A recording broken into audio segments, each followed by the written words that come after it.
আমরা ইদানিং সংবাদপত্র নিয়ে আসলে সবসময় কথা হয়, কিন্তু এই 5ই আগস্টের পর থেকে 1 বছর পার হলো। এখন সাংবাদিকতা এখন বেটার পজিশনে আছে কিনা, নাকি আগের থেকে খারাপ আছেন, বিভিন্ন রকমের ডিবেট আছে। তো আমরা আজকে কথা বলবো একজন সাংবাদিকের সাথে। উনি পেশাদার সাংবাদিক, দীর্ঘদিন ধরেই আছেন। উনি সেন্ট্রাল ডেস্কের কাজ করেছেন, সিটি এডিটর হিসেবে কাজ করেছেন, এবং বাংলাদেশের বেশ লিডিং নিউজ পেপার কিছু উনি কাজ করেছেন। ওনার ফ্যামিলিতেও সাংবাদিক ছিলেন, আহ, আছেন, এবং উনি প্রেস ক্লাবের খুব পরিচিত মুখ। এবং মোটামুটি ওয়াইড রেঞ্জিং টপিক নিয়ে আমরা আলোচনা করব, পার্ট বাই পার্ট করব। তো আজকে প্রথম আমরা সীমাবদ্ধ রাখবো আসলে নিউজ রুম কিভাবে চলে, নিউজ রুমের ক্যারেক্টার, এগুলো নিয়ে কথা বলবো। আবু মোহাম্মদ মাসানি আমাদের গেস্ট আছেন আজকে। তো আমি নিজে তার সাথে দীর্ঘদিন কাজ করেছি। তো কেমন আছেন মাসানি ভাই? ভালো আছি। তার আগে ধন্যবাদ মেহেদী, আমাকে এই সুন্দর একটা আয়োজনে ইনভাইট করার জন্য। অনেকদিন পর আমি আসলে এইভাবে কখনো ইন্টারভিউ দেওয়া হয়নি। করোনার সময় কিছু কিছু ইন্টারভিউ দিয়েছিলাম, সেটা দেশের বাইরে ওই সাংবাদিকদের যাপিত জীবন নামে একটা প্রোগ্রাম হতো, আমেরিকান একটা বাংলা টিভি থেকে, ওইখানে দিয়েছিলাম। তাছাড়া আপনাদের সাথে আমাদের কথা হয় ফেস টু ফেস, কখনো ক্যামেরার সামনে আমি আসলে ওইভাবে বলি না, একটু নার্ভাসও আছি। আমারও হয় যে খুব বেশি বিশাল কোনো অভিজ্ঞতা না, মাঝে মাঝে কিছু না, আমরা সবাই শিখছি, ইয়ে করছি। তো আমরা এখানে প্রফেশনাল জার্নালিস্টদেরই আনার চেষ্টা করব। যখন আমরা সংবাদদের এই তথাকথিত সেলিব্রিটি জার্নালিস্টদের আমরা আহ, আনার অত ইয়ে নাই। তো মাসানি ভাই, আমাদের এখানে একটা কথা আলোচনা হয়, একাডেমিক ডিবেটও হয়, সিরিয়াস আলোচনা হয়, যে আমরা কথায় কথায় বলা হয় যে আহ, বা হয়তো সত্য মিথ্যা এগুলো নিয়ে আপনি মন্তব্য করবেন, যে আমাদের যে সংবাদপত্র বা প্রিন্ট মিডিয়া, এ ভবিষ্যৎ অন্ধকার। এটা মানে একটা ডাইং মিডিয়া। আমরাও দেখতে পাচ্ছি আসলে 2-4টা নিউজ পেপার ছাড়া এখানে তো ওয়েজ বোর্ডও দেওয়া হয় না, বা হ্যাঁ, সেরকম কোয়ালিটির সাংবাদিকরা হয়তো ইলেকট্রনিক মিডিয়ার দিকে চলে গেছেন। তো আপনি তো উম, মূলত মানে প্রিন্ট মিডিয়াতেই কাজ করেছেন, বা এই মুহূর্তে বিরতিতে থাকলেও ভবিষ্যতে হয়তো কাজ করবেন। আপনি প্রিন্ট মিডিয়ার ভবিষ্যৎ আসলে আপনি কিভাবে দেখেন একজন প্রফেশনাল জার্নালিস্ট হিসেবে? আসলে এটা আসলে ভ্যারি করে। আমি যদি একটু অনেক পিছনে চলে যাই, মিডিয়া, প্রিন্ট মিডিয়া কিন্তু অনেক পুরানো একটা মিডিয়া। ধরেন ইলেকট্রনিক মিডিয়া অনেক আগে থেকে, ধরো 200 বছর তো আমার মনে হয় হয়েছে এটা, মানে এটা শুরুটা। এরপরে যখন আপনার রেডিও আসলো, সবাই বলছিল সে পত্রিকা শেষ, পত্রিকা থাকবে না। এরপরে রেডিও আসার পরে টেলিভিশন আসলে সবাই বলে রেডিও কেউ শুনবে না, মানে রেডিও ওই মিডিয়াটা ওই রেডিওর মাধ্যমে কেউ আর খবর শুনবে না। তারপরে আসলে ডিজিটাল, ইলেকট্রনিক মিডিয়া অন্যান্য বিভিন্ন ছড়াই গেল। এখন সবাই বলতো এটা থেকে আসলে ওইভাবে বলা যায় না থাকবে কিনা, ডিপেন্ড করতেছে আপনার যে প্রিন্ট মিডিয়া স্পেশালাইজ কিছু না থাকলে, আপনার এমনি যতই থাকুক, অন্য মিডিয়া না থাকুক, ইলেকট্রনিক মিডিয়া, আপনার নিউজ যদি ভালো না হয়, পাঠকের মধ্যে যদি না করে, ধারণ পাঠকের আহ, আশাটা যদি পূরণ না করতে পারে, পাঠক যা চায়, সেক্ষেত্রে যদি পাঠকের আশা মানে ধূলিসাৎ হয়, তখন প্রিন্ট কোনো মিডিয়ায় তো থাকার কথা না। আপনি স্পেশালাইজ কিছু থাকতেই হবে। প্রিন্ট মিডিয়া ধরেন এখন আমাদের বাংলাদেশে কিন্তু প্রায় 400-500 মিডিয়া আছে প্রিন্ট, আমি বলতেছি কয়টা পত্রিকা চলে। কিন্তু কিছু পত্রিকা যারা স্পেশালাইজ, আমি যদি নাম বলি আসলে তাদের পক্ষে বলা হবে, নাম বলে আপনি নিজেও বুঝবেন। যেমন কিছু বিজনেস রিলেটেড পত্রিকা আছে যারা এটা কিন্তু স্পেশালাইজ চলতেছে। তো সেক্ষেত্রে আমার মনে হয় না যে প্রিন্ট মিডিয়া একবারে মানে কলাপস, মানে on the verge of collapse, extinct হয়ে এটা যাবে না, থাকবে। কিন্তু আপনার স্পেশালিটি থাকতে হবে, না হলে প্রিন্ট মিডিয়া কেন, ইলেকট্রনিক মিডিয়া দেখবেন, আপনি দেখেন এখন প্রত্যেকটা প্রিন্ট মিডিয়ায় কিন্তু আপনি যে সকালে উঠে পড়তেছেন, প্রত্যেকটার মধ্যে একই রকম নিউজ, কোনো আলাদা কিছু নাই। এ টু জেড একই টাইপের নিউজ সবই থাকে, কারো স্পেশাল কিছু থাকে না, খুব কম। আবার যারা স্পেশালাইজ, যারা ধরে নিচ্ছে আমরা শুধু স্পেশাল নিউজ করব, মানে একটা সাইডে বেছে নেব, বিজনেস রিলেটেড হোক, শুধু পলিটিক্স, বা শুধু পাবলিক প্রবলেম, বা থাকছে বিএনএমিটিস, সেটা নিয়ে যদি থাকে, মানুষ ওগুলো আগ্রহী। মানুষ চায় কি, সেটাকে পাঠকের এটা বুঝতে হবে আপনাকে, যে পাঠক কি চায়, পাঠক কি এটা ধরতে হবে। পালসটা বুঝতে হবে। এই ধরনের না হলে প্রিন্ট বলেন, ইলেকট্রনিক বলেন বা ডিজিটাল বলেন সবই। আর প্রিন্ট মিডিয়ার সবচেয়ে বড় একটা দুর্বল স্থান এখন হলো, সেটা হলো ধরেন 24 ঘন্টা আগে যে নিউজটা পড়তেছে, 24 ঘন্টা পরে আপনি যে ঘটনাটা ঘটলো সেটা আমি একই জিনিস পাচ্ছি। অন্যান্য ইলেকট্রিক মিডিয়া হয়তো আপডেটেড দিচ্ছে, কিন্তু আমাদের প্রিন্ট মিডিয়া কিন্তু এটা পাচ্ছে না। Sorry, print media. তো প্রিন্ট মিডিয়া কি করতে হবে, মানে ওইটা ফলো আপ, যে এরপর কি ঘটলো এসব দিয়ে। কারণ একটা রিডার বা একটা পাঠক বা একটা অডিয়েন্স সে টিভিতে দেখতেছে যে এই ঘটনাটা গতকালকে আমি দেখে ফেলেছি, এটা আমি আজকে কেন পত্রিকায় পড়বো, মানে লেটেস্ট কি আছে, এটার ফলো আপ কি, সেটা ওই দিকে নজর দিতে হবে। রিডাররা কিন্তু হ্যাঁ, 24 ঘন্টা আগে পুরো নিউজ পড়তে চাবে না। তো এইগুলো যদি মানে, এবং সাংবাদিক মানে যারা গেট কিপার বা ম্যানেজার যাই বলি, তারা যদি এগুলো বুঝে তারপরে সেটাকে ওইভাবে যদি আপডেট করা যায়, তাহলে হয়তো পাঠক জানবে, হ্যাঁ ওটা তো আমি কালকে দেখেছি, বা টেলিভিশনে বলছে বা রেডিওতে বলছে, এখন তো আমি পত্রিকাতে লেটেস্ট পাচ্ছি, তখন আগ্রহটা থাকবে, পত্রিকা কেনার থাকবে। না হলে মানুষ কোনোটাই দেখবে না যদি আপডেটেড কিছু না থাকে। এখন দুনিয়া কিন্তু অনেক দূরে চলে গেছে, আপনি চাঁদে বসেও আপনি কথাই মানে কথার ইচ্ছা করলেই নিউজ দেখতে পারবেন, পড়তে পারবেন। তো এইগুলা ঠিক করতে হবে। হ্যাঁ, হ্যাঁ। তো সেটাই আর কি আমাদের যেটা মনে হয় যে ওই যে আমরা যখন ঢুকি তখন বলা হতো যে হার্ড নিউজ। হ্যাঁ, হার্ড নিউজ। হুম, এখন ওই হার্ড হুম, নিউজের ভ্যালুটা আসলে এখন আর ওরকম নাই। হ্যাঁ, খুব থারালি ইনভেস্টিগেটিভ কোনো নিউজ হইলে, হুম, স্টোরি স্টোরি টেলিংটা সুন্দর হইলে, এবং আপনি হুম, যেরকম বললেন যে আহ, কোনো একটা ফলো আপ, বা ইভেন আপনার এখন ফিচার স্টোরিজের জায়গা তো আছে, বা হুম। Analytical story. সবাই চাবে মানে অ্যানালিসিস। স্পেশাল কিছু থাকতে হবে, হ্যাঁ, মানে 24 ঘন্টা পরে আমি আর ওই ওই হি ওইটা সেজ, পড়বো কেন?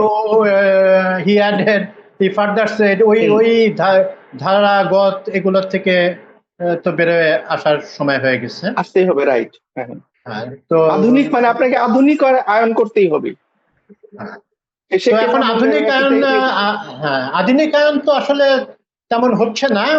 অনেক এবং যারা করতে পারছে ওরা ওরা ভালোই করতেছে, হুম। ওরা ভালোই তারপর করতেছে এখানে আমাদের কিছু পাশে। কিছু অব্লিগেশনও আছে, মানে কিছু কিছু প্রেশার তো থাকে, যে আমাদের যেহেতু আপনারা জানেন যে আমাদের মানে প্রত্যেকটা সেক্টরে এখন আপনার প্রফেশনালিজম নাই, মানে দুই ভাগে আমরা আমরা হয়তো অ্যাক্টিভিজম করি। তো সেখানে ইচ্ছা করলে আপনি চাইলেও কিন্তু সেটাকে নাও পারতে পারেন, বা সেটা নাও দিতে পারেন, এটা আমি দিব না। হ্যাঁ, হ্যাঁ, সেটাই সেটাই। তো এখানে আমাদের মূলত ডেস্ক, যেটা আমাদের তো সেন্ট্রাল ডেস্ক এরকম গোল হয়ে জি। ইয়ে, হ্যাঁ, একটা থাকতো। তারপর বিভিন্ন নানা রকম ডেস্ক, বা এই এদের কাজটা আসলে যারা পাঠক ওনারা ঠিক মতো অনেকেই, আমি তাদের জ্ঞানকে কোনো খাটো করছি না, কিন্তু ওনারা অনেকেই হয়তো জানেন না। বাইলাইন দেখেন বা রাইট। হ্যাঁ স্টাফ রিপোর্টার, স্পেশাল করেসপন্ডেন্ট এগুলা লেখা দেখেন, কিন্তু এখন অনেক জায়গায় কিন্তু দেখা যায়, অনলাইনেও দেখি আমরা এডিটেড বাই অমুক লেখা থাকে। তো হুম। এটা ডেস্ক জবটা প্রথম থেকে আমরা দেখে আসতেছি যে আমরা, যে ইট ইজ থ্যাঙ্কলেস অনেকটা জব। তা আপনি ডেস্কের হ্যাঁ, ভূমিকা বা গেট কিপার বা নিউজ ম্যানেজারদের যে রোলটা একটা সংবাদপত্রে কি হয়, এটা আপনি একটু আলোচনা করতে পারি আমরা। আহ, সেটা হ্যাঁ, মানুষের কিন্তু একটা ধারণা আছে সাংবাদিক বলতে মানে রিপোর্টার, আমি কাউকে হাঁটো করতেছি না, বা একজন ফটোগ্রাফার। এর বাইরে ভিতরে আমরা যে ডেস্ক বেড জব করি, এটা কিন্তু মানুষ আসলে রিডাররা ওইভাবে জানে না। যখন আমি মাঝে মাঝে এটা ফেস করেছি অনেক জায়গায়, আমাকে হয়তো জিজ্ঞেস করছে আপনি, আমি যখন বলছি যে আমি সাংবাদিক, আপনি কোন পত্রিকার রিপোর্টার, বুঝছেন? তো আমি না, বলছি আমি তবে রিপোর্টার তো আমার। এইখানে দর্শকদের একটু জানিয়ে রাখি, মাসানি ভাই কিন্তু আমাদের মানে উনি লিখেছেনও, উনি বেশ অনেক ফিচার স্টোরি করেছেন এবং অনেক ইন্টারভিউ করেছেন এটা। বাট মূলত ডেস্ক আর কি, মূলত বলতে উনি যে কখনো বাইলাইন স্টোরি করেননি তা না। তো আমি তাদেরকে আমাকে বোঝাতে অনেক কষ্ট হয়েছে, সাব এডিটর কি, বা এখন তো কপি এডিটর বলে, বা সহ সম্পাদক কারা, এগুলো কি তারা তো জানে না। এরা মনে করে যে তারা রিডার, আমি রিডারের কথা বলছি, যে রিডাররা তারা ধারণা যে একটা রিপোর্টার স্টোরিটা করে চলে গেলে ওইটা ছাপা হয়ে গেল, কিন্তু এটার ভিতরে যে কত কিছু আমাদের করতে, এটা আপনিও জানেন আমরাও জানি। এডিটিং, না কিন্তু আপনি আপনি দর্শকদের জন্য বলেন যে একটা স্টোরির আসার পরে কি হ্যাঁ কি জিনিসটা দেখতে হয় একজন নিউজ হ্যাঁ। এডিটর বা তো উপসম্পাদকদের সব। হ্যাঁ, একটা মানে স্টোরি নিউজ যখন এডিটরের সাথে পরে, হ্যাঁ হ্যাঁ সেটাই।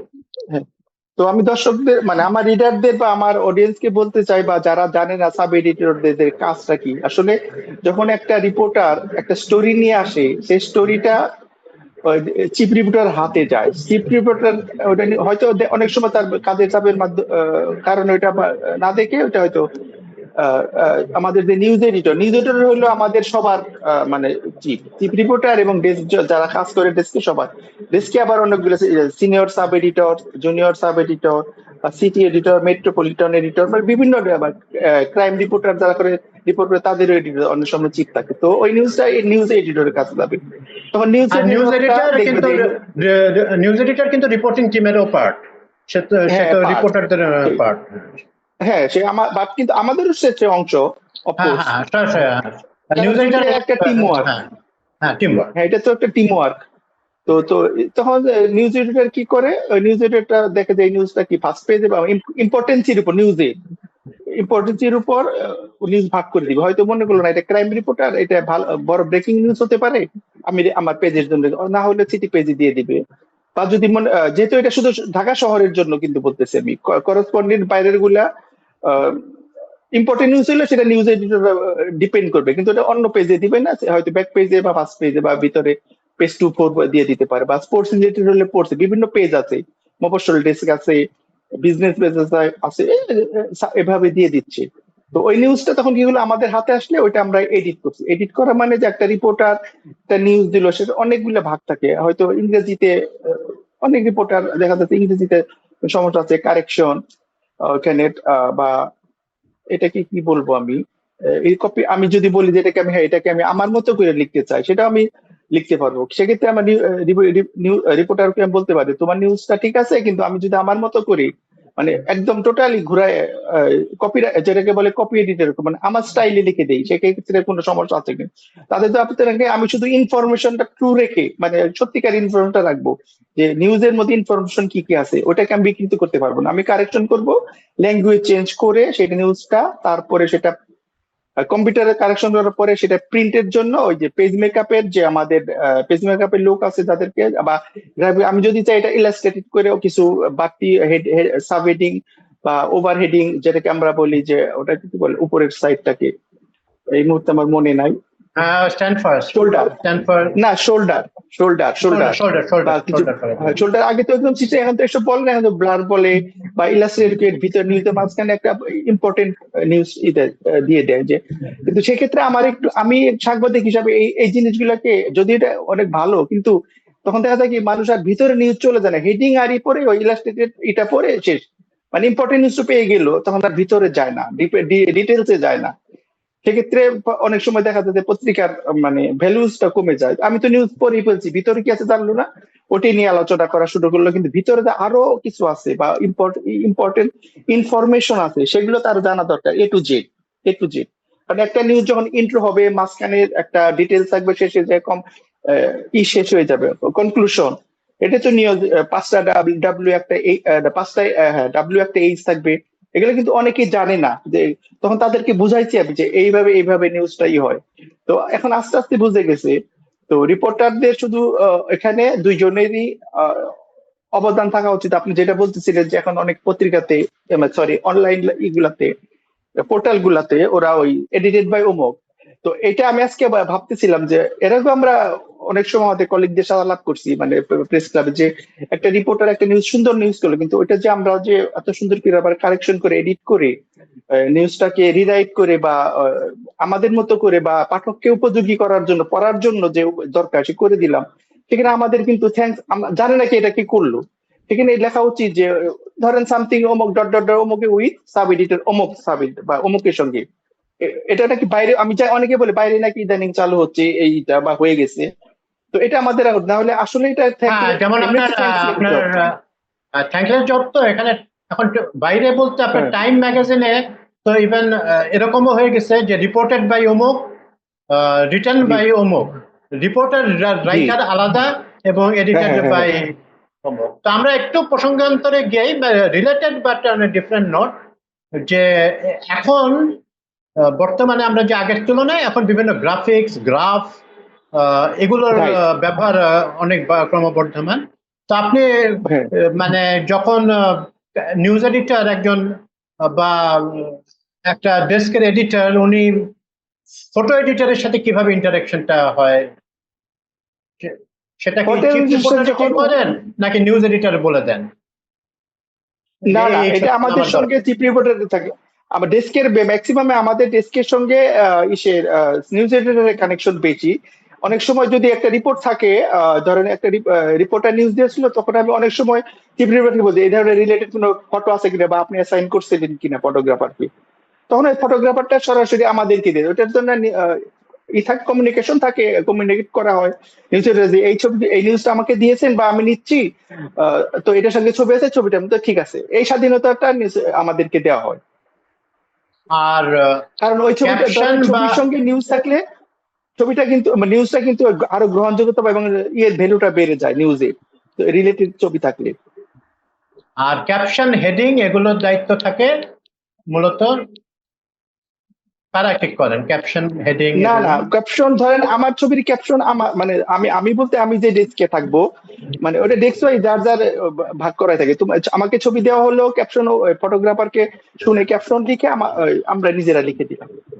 আর হেডিং গুলো, স্টোরি, ধরুন ফ্রন্ট পেজের স্টোরিটা, এগুলো কারা মিলে ঠিক করেন? হ্যাঁ, না, কারা হেডিং কাদের হেডিং ইনপুট এ তো থাকে? আমাদের মানে ধরেন হেডিং এর ক্ষেত্রে একটু হয়, অনেক সময় অনেক আমাদের রিপোর্টাররা তারা হেডিং দিয়ে দেয়।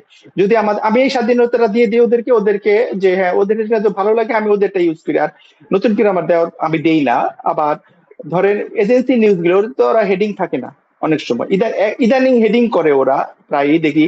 মানে আমাদের আমি 2020 ঠিক আছে, মানে কোভিড এর আগ থেকে দেখছি ওরা অনেক সময় বিভিন্ন এজেন্সির নিউজ গুলো ওরা হেডিং করতে, আমি ফরেন নিউজের কথা বলতেছি না, আমি লোকাল করতে বলতেছি। তো ওরা হেডিং দিয়ে দেয়, ওটা ভালো লাগলে আমি দিলাম, না হলে আমাদের মতো ক্যাচি হেডিং দিয়ে দিলাম, বা যেটা পছন্দ হলো হেডিং দিয়ে। আবার আরেকটা জিনিস, আমাদের এখানে একটা পুরানো ধারণা আছে যে হেডিং মানে ইন্ট্রোতে যা আছে ওইটা আমি হেডিং দিব, আমি আবার এটাকে অতটা সাপোর্ট করি না। ভিতর থেকে কিন্তু সুন্দর হেডিং হতে পারে, ভিতর থেকে একটা ভালো যে মানে ক্যাচি আসতে পারে, যে ভিতরে একটা সুন্দর ইম্পর্টেন্ট কথা, ওইটা আমি এবার কোট করে দিয়ে দিলাম যে হ্যাঁ এই হেডিংটা ভালো লাগছে, এটা দিয়ে দিই। সবসময় তো ইন্টোর সাথে হেডিং মিলতে হবে এমন কোনো কথা না, ভিতর থেকে নেওয়া যায়। কারণ তাহলে হবে কি, রিডার কিন্তু ভিতরে যেতে চাবে, যে হেডিং এর সাথে মিসের আস্তে আস্তে নিচের দিকে যাবে, মানে অনেকটা ইন্টারেস্টিং মানে লাগবে, যে হ্যাঁ চাইতো আসলে হেডিং এর সাথে নিউজ তো এখনো মিল, একসময় না একসময় তো মিল পাবেই। সেই জন্যই সবসময় যে হেডিং এর সাথে ইন্টোর সাথে হেডিং দিতে হবে, এটাও আমার মানে এটা আমার পার্সোনাল মানে ওপিনিয়ন। আহ, আচ্ছা, এই প্রসঙ্গে আসলে একটা আরেকটা আলোচনা আসি, যে অনেক অনেক সময় আমরা রিপোর্টারদের এরকম বলতে শুনি যে আমরা মাঠঘাটে পরিশ্রম করে আমরা স্টোরিটা আনি, আপনারা মানে যারা ডেস্কে আছেন ওনারা তো আহ, এটা তো ট্রু, তারা অনেক কষ্ট করে, হুম। রিপোর্টার যারা প্রতিবেদক ওনারা অনেক কষ্ট করে স্টোরিটা আনেন। আর এসিতে বসে একজন সাব এডিটর আমার তার উপরে আমার সাথে কনসাল্ট না করে কাজটি চালাবে। আগে তো নিচে কেচে, আসলে আক্ষরিক অর্থে কেচি দিয়ে ফেলে দেওয়া হইতো পেস্টিং এরিয়ার সময়, ওগুলো তো এখন আর নাই, হুম। সবই কম্পিউটারে হয়েছে। আবার সাবরা অনেকে বলেন যে এরা আসলে রিপোর্টাররা তো ওরকম লেখাপড়া অত দিকে নাই, একটা জায়গায় গেল গিয়ে ডিসক্রাইব করে দিয়ে দিল।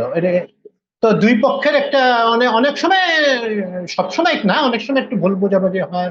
তো এগুলা নিউজ রুমে কিভাবে আপনারা ওভারকাম করছেন বা কিভাবে করা হয়, বা নিউজ এডিটর এটা কিভাবে হ্যান্ডেল করেন বা? না, এই ক্ষেত্রে আমরাই করি যে আমি অনেক সময় এটা নিউজ এডিটরের হেল্প নিই। তাকে বলি যে আমার এই স্টোরিটা কত ওয়ার্ডের মধ্যে আমরা রাখবো। ধরেন আগে তো প্রিন্ট মিডিয়াতে, আমাদের প্রিন্ট তো আমাদের একটা নির্দিষ্ট ওয়ার্ডের মধ্যে কাজ হবে, তো ইলেকট্রনিক মিডিয়া আমি ইচ্ছা মতো 500 ওয়ার্ডের বা 600 ওয়ার্ডের একটা স্টোরি আমি দিয়ে দিই। কিন্তু একটা প্রিন্ট মিডিয়াতে ওয়ার্ডের কিন্তু একটা ব্যাপার আছে, একটা স্টোরি কত ওয়ার্ডের মধ্যে, এবং সেই ওয়ার্ডের মধ্যে আমার নিউজের ইম্পর্টেন্স মানে ওটাকে কি বলবো আমি, মানে জেসটা কি, মানে অরিজিনাল নিউজটা কি, ইনফরমেশনটা কি, সেটা আমি রেখে তারপরে করব, বাকিটা ফেলে দেবো। বাট আমি তখন এই ক্ষেত্রে আমি নিউজ এডিটরে কনসাল্ট করি, এবং প্লাস যিনি রিপোর্টার তাকে আমি ডাকি, ডেকে বসাই, বসে আমি বলি যে তুমি আর এই পয়েন্টটা এই পয়েন্টটা কোত্থেকে কোনো কিছুই করা যাবে কিনা, কাটা ফেলে তাদের এইটুকু দরকার নাই। তো তারা অনেক সময় করে মানে সাপোর্ট করতে, ঠিক আছে যে ভাই ওইটুকু দরকার নাই, ওটা ইম্পর্টেন্ট না। ধরেন একটা বড় একটা সমাবেশ হলো, সেখানে আমরা কি করব, মেন যে চিফ গেস্ট তার এটাই তো আমরা বেশিরভাগ লিখি, তাই না? তাদের শুরু করি, এরপরে দুই একজন তারপর ইম্পর্টেন্ট পার্সন থাকলে তাদের নিউজ দিয়ে, তারপরে যারা যারা অ্যাটেন্ড থাকে অ্যাটেন্ডেন্ট বা যারা পার্টিসিপেট করে তার নামগুলো দিয়ে দিই এই।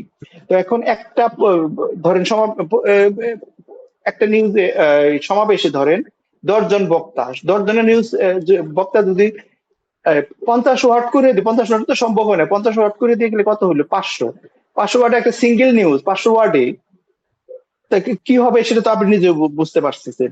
তো সেক্ষেত্রে ওই কাজটা আমি কনসাল্ট করেই নিই, অসুবিধা হয় না। আবার অনেক সময় দেখা যায় যে আমার পার্সোনাল অভিজ্ঞতা, এটা খুব ব্যাড এক্সপিরিয়েন্স হয়েছিল একবার। আমাদের কোনো রিপোর্টার একটা স্টোরি করার পরে একটা কোড লিখে দিয়েছে। তো কোড দেওয়ার পরে তো আমার নিউজটা আমার হাতে আসছে, মানে আমার পেজে যাবে এরকম। আমি দেওয়ার পর আমি নিউজটা এডিট করার পরে হঠাৎ মনে হলো যে এই লোক তো এই কথা বলার কথা না, এটা তো বলবে না। কারণ উনার যে মানে পার্সোনালিটি বা হেট মানে দেওয়া, উনার যে পোস্ট, উনার থেকে এটা আসে না। আমার একটু খটকা লাগলে আমি নিউজ এডিটরকে বললাম, আমার এটা পুরানো কলিগ, আগে মানে এই পত্রিকা না, আগের পত্রিকা। তো তখন তো এখনকার মতো মোবাইল নাই বা ইচ্ছা করলে তাকে আমি কন্ট্যাক্ট করতে পারছি, ওরা তো চলে গেছে রিপোর্টটা দিয়ে।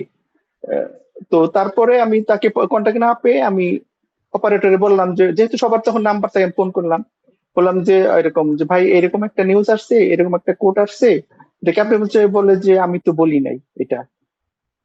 তো বুঝছেন এই কোটটা, এটা যদি আমি তাকে না ফোন করতাম, এটা কিন্তু রিপোর্টারের দায়িত্ব।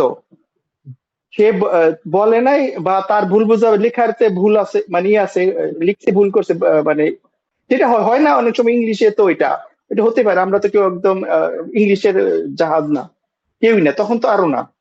তো ও পরের দিন আসলে আমি ওকে বললাম, এই তুমি এটা কি করছো? ও আমার নিউজটা আমি আর দিই না, যেহেতু উনি বলে নাই, আমি ওটা রেখে দিয়েছি যে ওকে দেখাবো, এটাকে তুমি কি বলতে চাইছো। তখন ও তো সে একই কথা বলে। আমি বললাম যে আমি তো ওনাকে ফোন, ও আমার নিউজটা কেন যায় নাই, মানে ভাই ভদ্রভাবে বা কোনো না, আমার নিউজটা গেল না। আমি বললাম যে তোমার নিউজটা একটু সমস্যা আছে, আমি নিউজ এডিটরের কারণ দিয়ে শুনে তারপর রেখে দিছি। ওটা নিউজটা ছিল আসলে একটু পরের দিন দিলে অসুবিধা নাই, 7 দিন দিলে স্পেশাল টাইপের নিউজ, আচ্ছা। মানে এটা ডেইলি নিউজ না। তো তারপরে আপনার ওকে বললাম যে তুমি এটা কি করছো। উনি বললো যে এটা তো ঠিক আছে বস, কি ভুল হয়েছে। ইংরেজি বললাম না, আমি তো ইংরেজি ভুল হলে তো আমরা কারেক্ট করতে পারবো, কিন্তু তুমি যে বক্তব্যটা দিচ্ছ ওনাকে কোট করে, ওনার সঙ্গে আমার কথা হয়েছে, আমি তোমাকে তোমার যেহেতু ফোন নাম্বার নাই, কন্ট্যাক্ট নাই তোমার, তখন সবার বাসায় ফোন থাকার কথা না, সিঙ্গেল ওরা রিপোর্টার। ফোন নাই, আমি তোমাকে আর পারি নাই, এই জন্য রেখে রেখে দিয়েছিলাম, আছে তোমার সাথে কথা বলে বলে কেন কি হয়েছে। আমি বললাম যে এই ঘটনা, উনি তো বলছে যে এটা আমি বলি নাই, এটা যে আমি ছাপাই। যখন নিউজটা উনি পড়বে, উনি তো সু করে দিবে অথবা আমাদের কাছেই পাঠাবে, যে কোনো কারণে আমরা জবাব দিই। কারণ দায়িত্ব, এডিট করেছে আমি, রিপোর্টারকেও ধরবে, কিন্তু এডিটটা তো করেছে আমি, আমি ছেড়ে দিলাম, আমাকে তো একটা জবাব দিয়ে করতে হবে। তুমি আগে আমাদের সাথে কনসাল্ট না করে প্রিন্ট করালে কেন, মানে দিয়ে দিলে কেন। যাই হোক, পরে বললাম যে এই কাজটা আর করো না।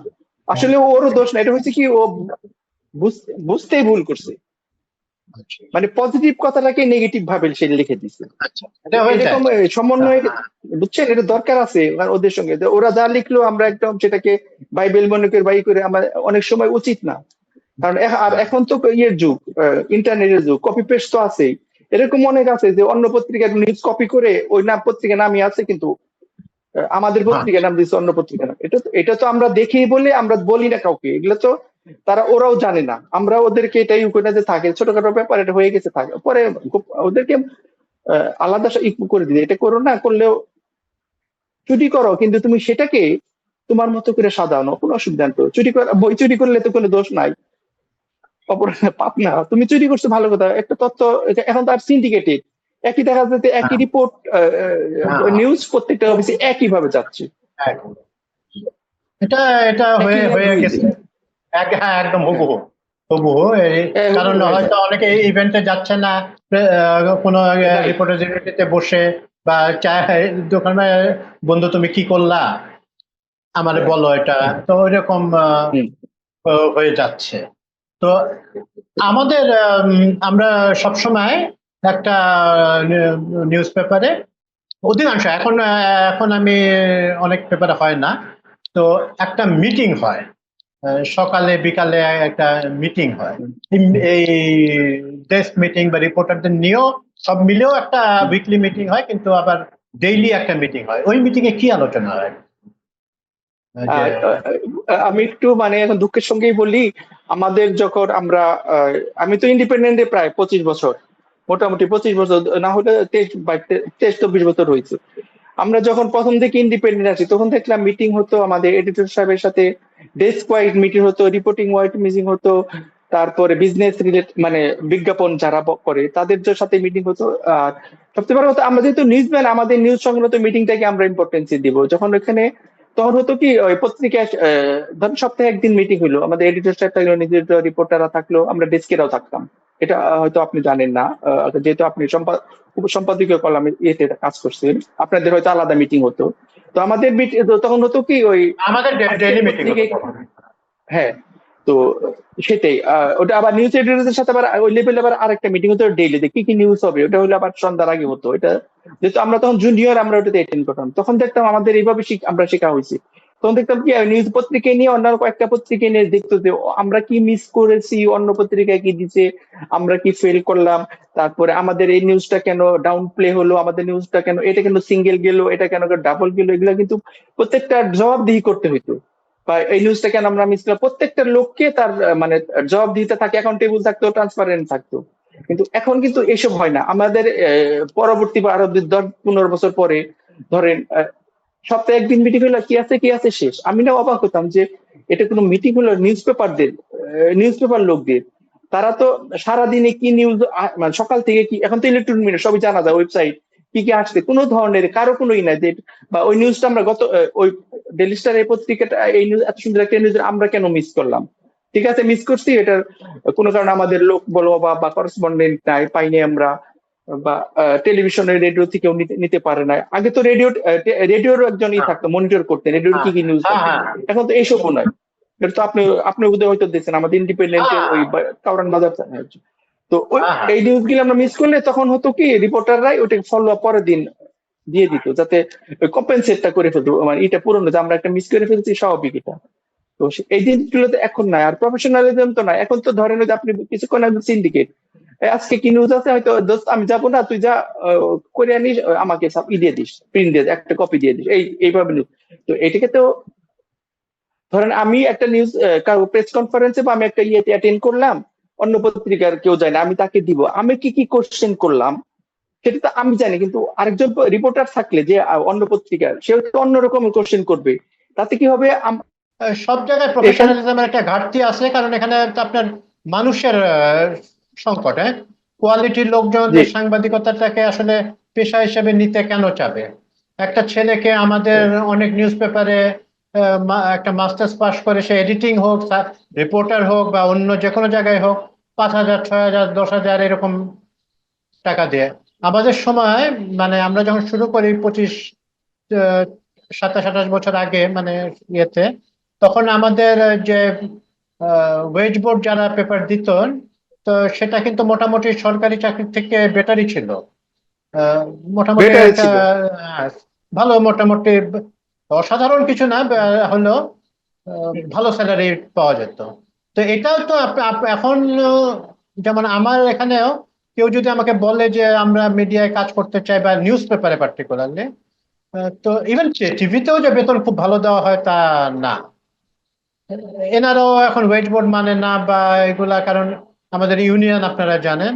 তো এই ইউনিয়নের প্রসঙ্গে বলতে হয় যে যখন থেকে দুটা ভাগ হয়ে গেছে আমাদের ভিতরে, অমুক বিএনপি জামাতপন্থী, অমুক আওয়ামী লীগ পন্থী, এটা এটা প্রফেশনাল লাইফ, পার্সোনাল লাইফ, সব জায়গায় আমরা একটা বিভক্ত সমাজে পরিণত হয়েছি। তো এটা এখান থেকে একটা উত্তরণের উপায়টা কি মনে হয় তো আপনার? আমি এই যে এই ইউনিয়ন নিয়ে একটু কথা বলতে চাই মেহেদী। যারা আমরা মানে জেনুইন বা প্রফেশনাল সাংবাদিক, বা আমি দেখছি 80% লোক কিন্তু এই ইউনিয়ন বা ভাগ এটা চায় না। আপনার মনে আছে 90 এরশাদ বিরোধী আন্দোলনে তখন কিন্তু পত্রিকায় মানে ইউনিয়ন একটাই ছিল, মানে সংবাদপত্রের ইউনিয়ন একটাই ছিল। এবং সেটা এক মাস তারা এরশাদ বিরোধী আন্দোলন করে, এর সাথে কিন্তু ছাত্র জনতার অবদান অবশ্যই ছিল, কিন্তু এক মাস পত্রিকা কিন্তু বদল ছিল, এরশাদ ফল কিন্তু তারপরে করে। আমাদের মোটামুটি এটা আজকে আলোচনা হলো। আমরা একটা নিউজ রুমের আবহাওয়া সম্পর্কে আপনাদের একটু ধারণা দেওয়ার চেষ্টা করলাম। আজকের মতো আমরা এখানে শেষ করছি, তবে আমাদের আলোচনাটা আসলে শেষ হয়নি। আমরা ইন ভেরি নিয়ার ফিউচার এটার বাকি অংশটুকু নিয়ে আপনাদের সামনে উপস্থিত হব। ধন্যবাদ।